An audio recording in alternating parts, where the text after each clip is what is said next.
Saudara-saudari terkasih dalam Tuhan Yesus Kristus, selamat berjumpa kembali dalam pendalaman bulan Kitab Suci Nasional tahun 2021. Pada saat ini kita akan mendalami tema yang ada dalam pertemuan keempat, yaitu Yesus sahabat bagi orang bertobat. Dasar kita ambil dari Kitab Wahyu bab 3 ayat 14 sampai 22.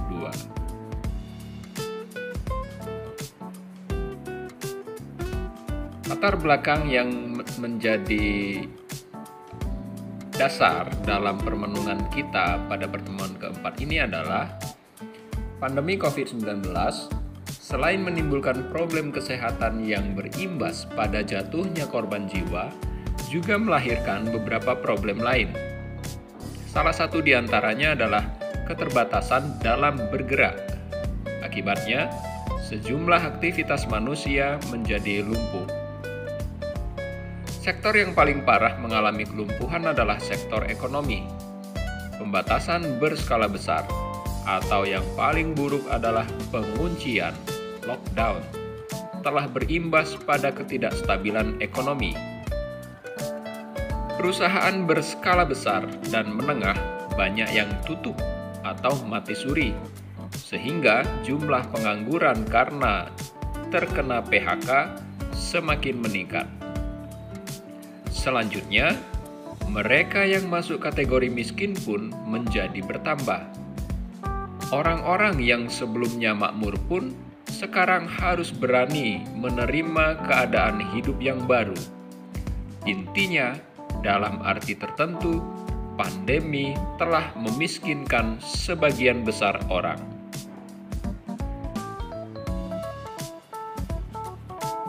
Di sisi lain, pandemi ini juga telah menyadarkan bahwa harta, kekayaan, dan uang adalah barang fana atau sementara. Ada masanya mereka didewakan,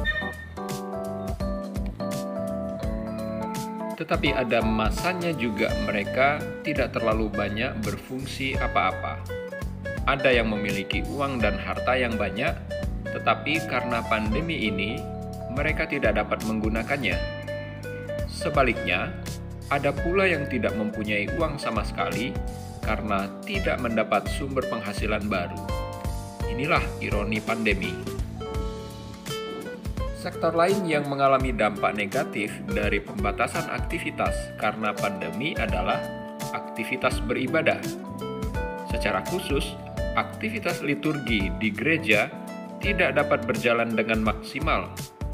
Sebagian besar umat hanya bisa berpartisipasi melalui layar televisi atau streaming di channel YouTube. Karena itu, banyak orang tidak dapat merasakan dan mengalami peribadatan yang penuh dan lengkap. Kepuasan yang dirasakan ketika berpartisipasi dalam mengikuti perayaan Ekaristi secara online tetap masih di bawah standar jika dibandingkan dengan merayakannya secara langsung. Setiap anggota gereja, imam maupun awam, merasa teraniaya oleh musuh yang bernama COVID-19 ini. Dua persoalan tadi, yaitu lumpuhnya perekonomian dan aktivitas gereja, mengingatkan kita akan betapa rapuhnya manusia. Pandemi menyadarkan kita bahwa uang dan kekayaan tidak selamanya menjamin berlangsungnya kehidupan secara normal. Ketika uang dan kekayaan tidak berfungsi sebagaimana mestinya, inilah kesempatan bagi kita untuk berpaling pada penyelenggaraan hidup yang sejati, yaitu Tuhan sendiri. Relasi dengan Tuhan, Sang Pencipta, kiranya perlu dibangun dan diperkokoh kembali ketika hal-hal materi duniawi tidak dapat menjamin kehidupan kita lagi. Pandemi meminta kita mawas diri supaya tidak terlalu bergantung pada kekayaan. Aktivitas gereja, baik liturgis maupun non-liturgis, tidak berjalan normal karena pandemi. Situasi yang tidak normal ini juga mempengaruhi sikap atau mental kita dalam menjalankan aktivitas hidup sebagai orang Kristiani. Dalam hal berdoa dan beribadah misalnya, ada yang tetap setia untuk mengikuti misa streaming, tapi tidak menutup kemungkinan ada juga yang menjalankan hidup doa dan ibadatnya secara setengah-setengah. Pandemi praktis menantang kita untuk berpikir ulang bagaimana menemukan Tuhan, atau lebih tepatnya, menempatkan diri sehingga kita merasa ditemukan oleh Tuhan. Pertemuan keempat dalam Bulan Kitab Suci Nasional 2021 akan membahas salah satu perikop dari kitab yang sulit dimengerti, yaitu Kitab Wahyu. Perikop Wahyu 3 ayat 14-22 kurang lebih relevan dengan situasi gereja dan masyarakat sekarang ini. Jika gereja dan masyarakat sekarang sedang dilanda krisis multidimensional karena pandemi, gereja Kristiani awal yang menjadi pembaca awal kitab Wahyu ini juga mengalami krisis yang kurang lebih serupa. Krisis ini muncul karena pengejaran dan penganiayaan dari penguasa Romawi pada saat itu. Jika sebagian umat sekarang mulai kehilangan semangat untuk menjadi murid dan saksi Kristus karena pandemi, demikian pula hal yang terjadi dengan jemaat Laodikia dalam kitab Wahyu. Mereka tergoda untuk menjalani kehidupan sebagai murid Kristus secara suam-suam kuku. Singkatnya, perikop ini meskipun tidak mudah untuk dipahami, kiranya dapat menjadi sumber inspirasi untuk menyikapi problem dalam situasi krisis seperti sekarang.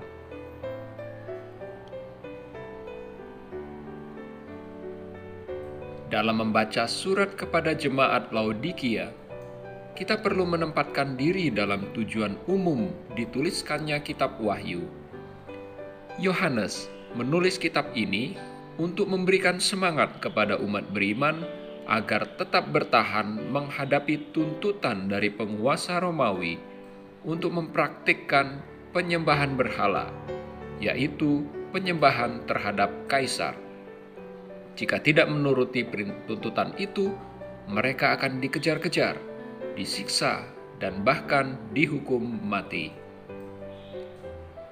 Yohanes menunjukkan bahwa mereka sedang berada dalam situasi krisis, sebab pertarungan antara kebaikan, disimbolkan dengan Mikael dan para malaikatnya, melawan kejahatan, disimbolkan dengan iblis dan para malaikatnya, sudah di ambang pintu. Penganiayaan adalah wujud nyata pekerjaan iblis. Orang Kristen diminta untuk tetap setia dan bertahan sampai akhir. Kesetiaan tetap harus diperjuangkan, sebab mereka akan memenangkan pertempuran melawan kejahatan ketika Kristus datang kembali. Umat Allah akan masuk dalam kemuliaan dan kebahagiaan kekal bersama Allah. Ini adalah harapan yang selalu digemakan oleh Yohanes, penulis kitab Wahyu. Kesetiaan kepada Kristus di tengah penganiayaan dan godaan duniawi, serta janji kemenangan di akhir masa krisis bagi jemaat Kristiani adalah harapan yang ditawarkan dalam kitab Wahyu. Memahami latar belakang ini sangat penting dalam membaca, memahami, dan menafsirkan perikop Wahyu bab 3 ayat 14-22. Kita akan melihat konteks kitab Wahyu bab 3 ayat 14-22. Perikop ini adalah sebuah surat yang ditujukan kepada jemaat di Laodikia. Surat ini merupakan surat terakhir dari 7 surat yang ditujukan kepada jemaat-jemaat yang berbeda, yaitu Efesus, Smyrna, Pergamus, Tiatira, Sardis, Philadelphia, dan Laodikia. Ketujuh surat ini ditulis dalam gaya bahasa dan penggambaran apokaliptik. Dilukiskan bahwa surat ini ditulis oleh seorang malaikat atas perintah Yesus sendiri, Sang Alfa dan Omega, firman Tuhan yang kekal. Tujuan utama dituliskannya surat ini adalah untuk membangun kembali kehidupan spiritual dan moral jemaat Kristen awal dengan pertobatan yang benar. Kehidupan rohani jemaat diduga telah mengalami kemunduran, tidak hanya karena penganiayaan dari pihak penguasa, Kekaisaran Romawi, tetapi juga karena kultur dan gaya hidup yang berkembang pada zaman itu. Dalam setiap surat, hampir selalu dipaparkan segala macam cacat dan kekurangan dalam sikap dan tindakan jemaat. Jemaat mudah tergoda dengan penyembahan berhala yang dijalankan oleh orang-orang non-Kristiani pada waktu itu. Ini juga berdampak dalam kehidupan bersama jemaat Kristen sendiri. Sebagian dari mereka tidak begitu bersemangat dalam menjalankan ajaran iman. Mereka mudah berkompromi dan oportunistis. Cara hidup mereka praktis, jauh dari ideal sebagai orang Kristen yang sejati.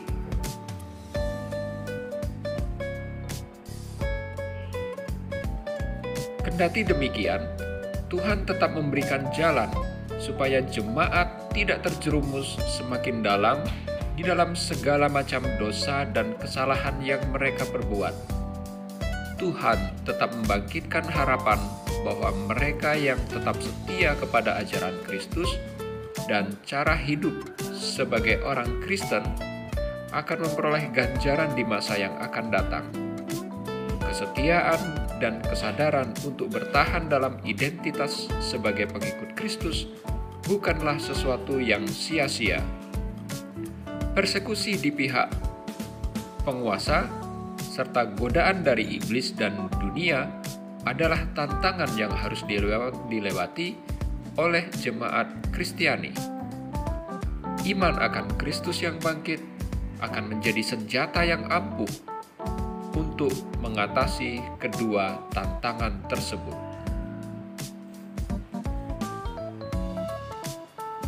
Selanjutnya kita akan melihat pesan dan penerapan dari firman Tuhan pada pertemuan ini. Pesan utama perikop Wahyu 3 ayat 14-22 untuk kita pada zaman ini adalah agar kita semakin mawas diri terhadap godaan untuk mempercayakan hidup kita kepada harta dan kekayaan. Hendaknya kita lebih mengarahkan dan mengakarkan hidup kita kepada Tuhan sebagai harta sejati dan kekal. Jemaat Laodikia adalah jemaat yang mencari keamanan dan keselamatan dalam bakat, kemampuan, sumber daya manusia, dan kekayaan atau uang. Mereka berpikir bahwa mereka tidak akan terpengaruh dan terperdaya oleh segala persoalan duniawi. Nyatanya, mereka terpengaruh, sehingga agak mengesampingkan peran Allah dalam hidup mereka. Padahal, sebagaimana tersirat dalam surat yang ditulis malaikat kepada jemaat itu, hanya Allah yang sesungguhnya menjadi sumber penghiburan dan keselamatan mereka.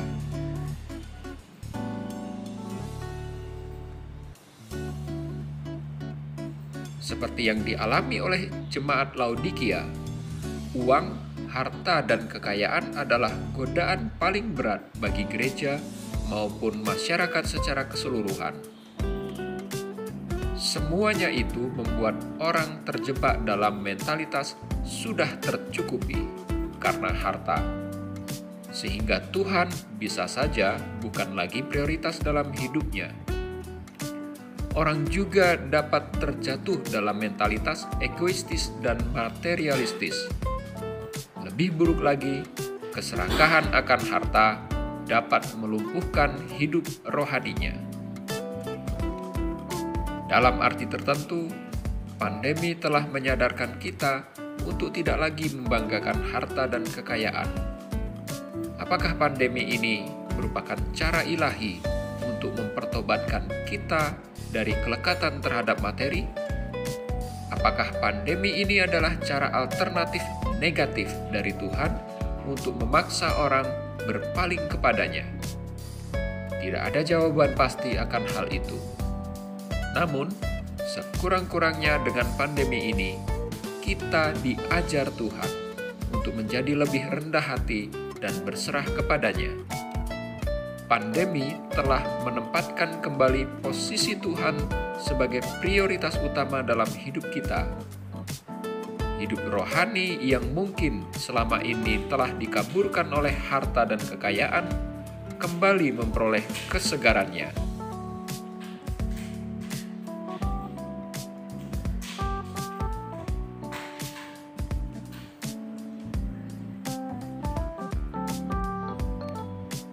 Peringatan kepada jemaat Laodikia untuk menjauhkan diri dari mentalitas suam-suam kuku juga bergema untuk kita sekarang ini. Kondisi yang tidak memungkinkan untuk pergi ke gereja bisa saja membuat semangat sebagian umat dalam menjalani hidup rohani semakin luntur. Penyebabnya, gedung dan perayaan di gereja yang mungkin telah menjadi satu-satunya sarana untuk membangun dan mengembangkan hidup rohani umat tidak berfungsi dan berperan penting sebagaimana mestinya.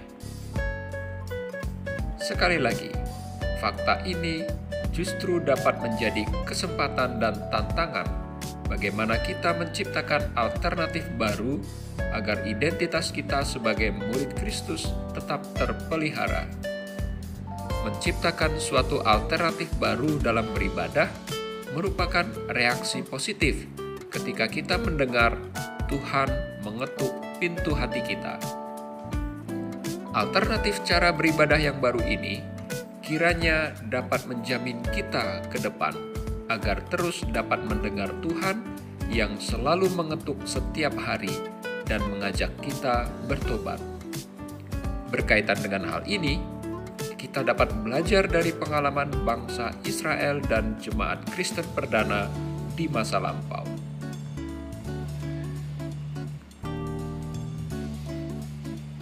Setelah kerajaan Yehuda diruntuhkan oleh kerajaan Babel tahun 586 sebelum Masehi dan Bait Allah di Yerusalem hancur, orang Yehuda di pembuangan Babel mencari alternatif baru agar tetap beribadah kepada Tuhan ketika tidak ada lagi Bait Allah. Mereka kemudian menciptakan sistem peribadatan baru yang berpusat pada sabda Allah dan bukan pada kurban. Dari situlah muncul apa yang disebut sinagoga. Sistem peribadatan di sinagoga inilah yang justru bertahan sampai sekarang. Di sinagoga, mereka berkumpul dan memanjatkan doa serta puji-pujian. Yang menjadi fokus dalam cara beribadah yang baru ini adalah membaca, merenungkan, dan merefleksikan sabda Allah. Tidak hanya itu saja, mereka juga mencari pesan dan penerapan dari teks sabda Allah tersebut dalam kehidupan mereka sehari-hari. Dengan begitu, teks kitab suci tetap relevan sepanjang zaman. Sama halnya dengan pengalaman gereja Kristen perdana. Setelah terusir dari sinagoga, mereka kemudian mengadakan ibadat bersama di rumah-rumah. Intinya, pandemi menuntut sebuah cara baru dalam beribadah, sehingga relasi dengan Tuhan tidak terus berada dalam level suam-suam kuku. Selain berdoa secara pribadi, cara beribadah yang baru menjadi sarana yang tepat agar dapat mendengarkan Tuhan yang mengetuk pintu lewat sabdanya. Aktivitas yang semakin terbatas kiranya tidak menjadi penghalang untuk terus bergerak dan terbuka terhadap hal-hal yang baru, terutama dalam hal berkumpul dan beribadah. Hanya dengan demikian, identitas kita sebagai orang Kristiani pengikut Kristus dapat terus bertahan di tengah krisis karena pandemi ini. Ada beberapa pertanyaan reflektif yang dapat kita renungkan untuk pertemuan keempat ini. Pertama, apakah problem yang dihadapi oleh jemaat Laodikia juga dialami oleh gereja Katolik sekarang? Tunjukkanlah secara konkret bagaimana problem itu harus diatasi dengan tepat dan benar. Kedua, dalam pengalaman hidupku, apakah nafsu serakah akan harta dan kekayaan dapat mengikis iman dan kepercayaan terhadap Tuhan? Sebaliknya, sejauh mana harta dan kekayaan dapat berfungsi secara positif untuk mengembangkan hidup menggereja?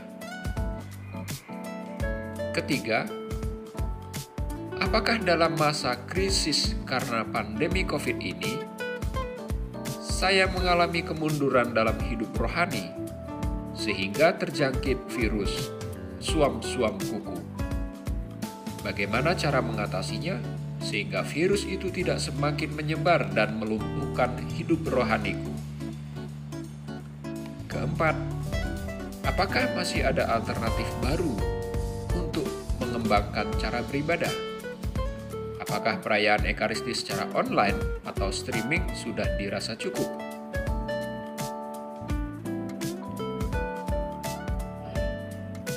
Saudara-saudari yang terkasih, sepanjang bulan Kitab Suci Nasional ini, kita merenungkan tema Yesus Sahabat Seperjalanan kita.